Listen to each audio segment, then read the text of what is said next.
RRTS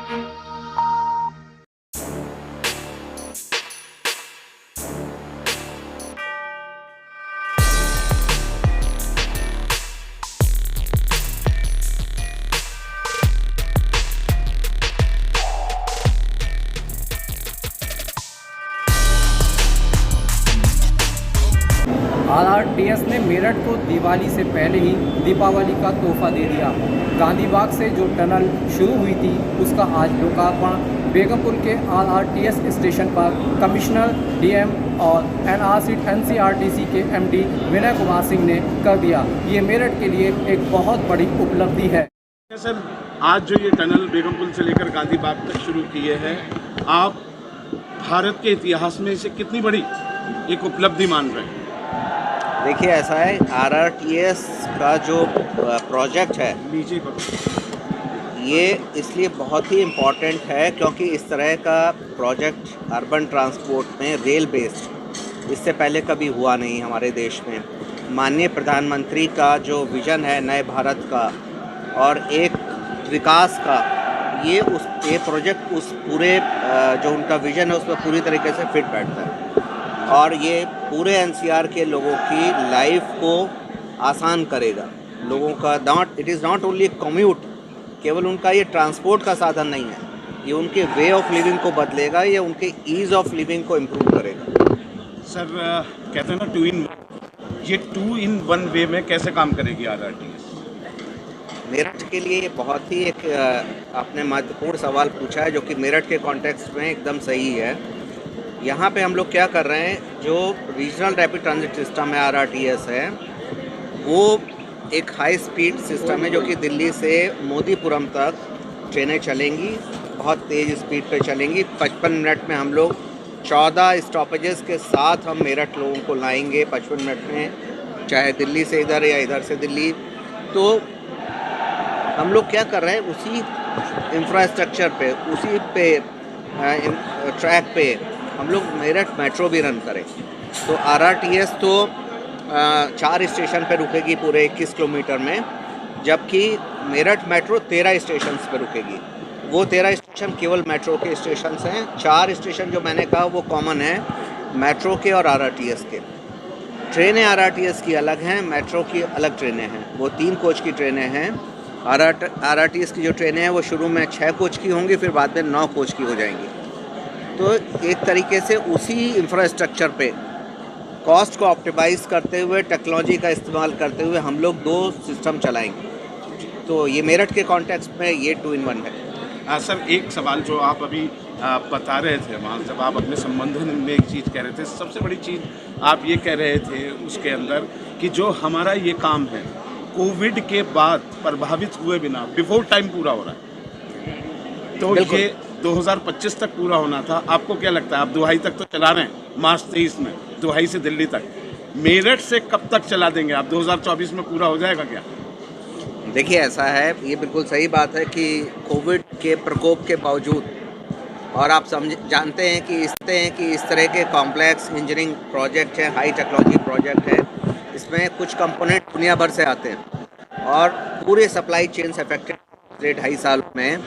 इसके बावजूद सब लोगों ने मिल के, सबके सहयोग से, चाहे वो भारत सरकार है, स्टेट गवर्नमेंट है, एनसीआर टीम है, सब ने मिल के इस तरह से प्लानिंग को किया। हमने एक हमारी स्ट्रैटेजी है जिसको हम कहते हैं रिस्क मिटिगेशन, कि हम पहले से देखते हैं कि रिस्क क्या हो सकता है और उस रिस्क को हम क्या अभी से करें जिससे वो रिस्क एक्चुअलाइज ना हो जाए। जैसे आप सड़क पे चलते हैं तो एक रिस्क है कि कोई गाड़ी आके मार जाए, तो आप क्या करते हैं कि आप बाएं हाथ चलते हैं, आप फुटपाथ पे चलते हैं, तो वो रिस्क मिटिगेशन है। आपने सोचा कि ये रिस्क होगा, आपने उसको बचने के लिए आप फुटपाथ पे चले गए।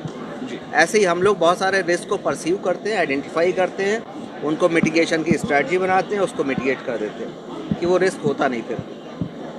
तो इसके तहत हम लोगों ने काम किया और ये सच है जैसा आप कह रहे हैं कि जून 23 जो कि टारगेट डेट है प्रायोरिटी कॉरिडोर की, उसको मार्च में ही गाड़ी को चला देंगे। एक अंतिम सवाल है मेरा। दूसरा आपका सवाल का भी मैं और आपका जवाब दे दूं, जो आपने कहा कि जून 25 में मेरठ तक गाड़ी को चलना है, तो हम लोग पूरे ढंग से प्रयास कर रहे हैं कि जो भारत सरकार ने हमें टारगेट दिया है जून 25 का, उससे पहले हम मेरठ में गाड़ी को ले आएँ।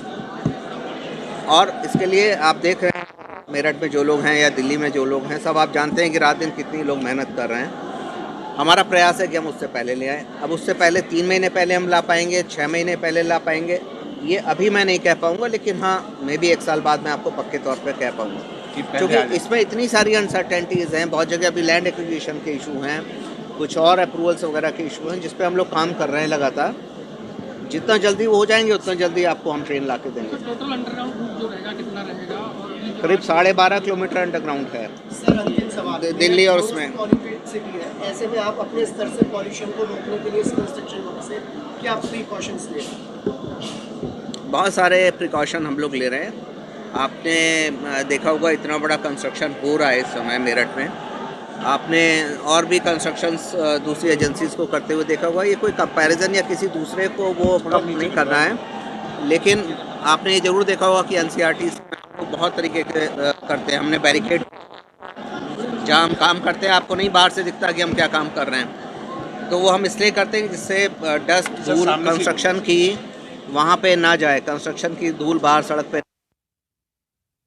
जो सड़कें कहीं भी किसी कंस्ट्रक्शन साइट से आप कंपेयर करेंगे तो आप जो ट्रक हमारी साइटों से निकल रहे हैं उसके हम लोग व्हील को धोते हैं कि मट्टी उसके साथ चिपक के ज़्यादा बाहर नहीं जाए।